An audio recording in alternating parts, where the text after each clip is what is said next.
Thank you for inviting me to your Veterans Day Assembly, allowing me to share some of my military experiences.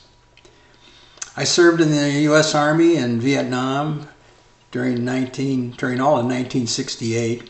I was in the 9th Infantry Division in the Mekong Delta. I've always been proud of my service in Vietnam and appreciative of attributes that it's provided me throughout my life. One of which is the knowledge that I know I have the right stuff to be able to perform in combat. And also, it's given me a baseline of life, being relative to life, in that compared to being shot at, most things in life are trivial. That includes our recent presidential election. I thought it would be helpful for me to express my history on Orcas Island and let you know a little bit about me as it relates to here. I moved to Orcas in 1992 and I brought along my software business. All children in my immediate family attended K through 12 here on Orcas. I was on the school board for 7 years, 3 of which I served as chair. I've been an odd fellow for most of my life, but I officially joined the Mount Constitution Lodge 88 here on Orcas in 1997. It's important to me to be involved in my community, attempting to make a difference for the better.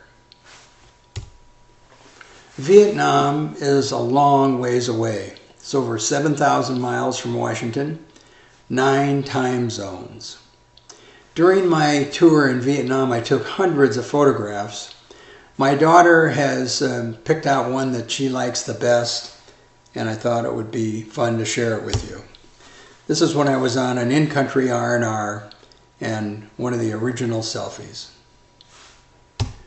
When I first arrived in Vietnam to my company in Dong Tam off the Mekong River, one of my first jobs I was given was to build a bunker for my mortar platoon.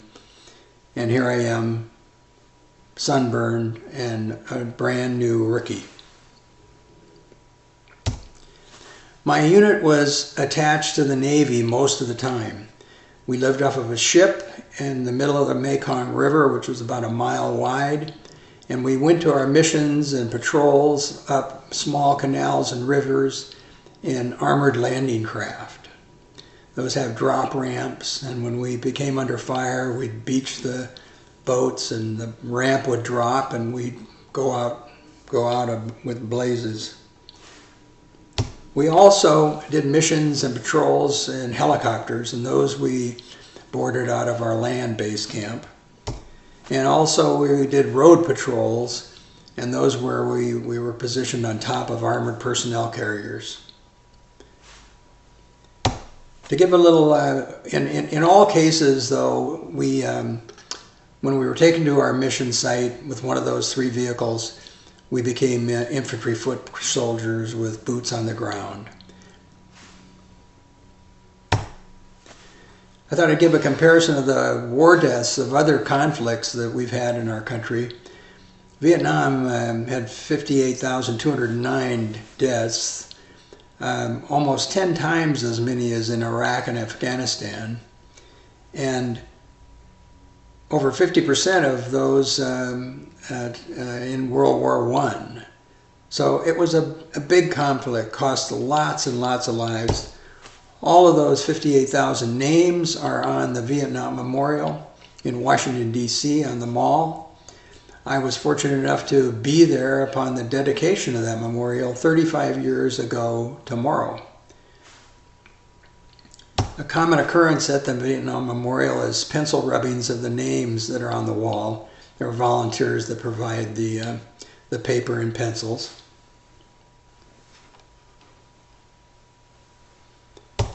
During my duty tour of duty in Vietnam, all in 1968, it was the height of the war protests throughout the nation.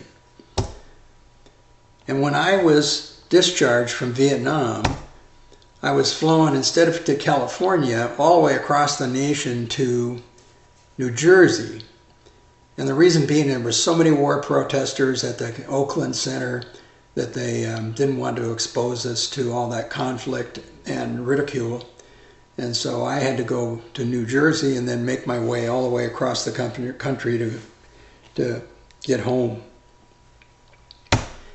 My Vietnam experience goes on, and just as recently as last August, my platoon mates and my company commander gathered here on Orcas and then later at Sandy Point for a reunion. And it's truly a lifelong bond, and I so appreciate these men who I served in combat with. That concludes my presentation, and I appreciate you being interested, and thank you so much for your time.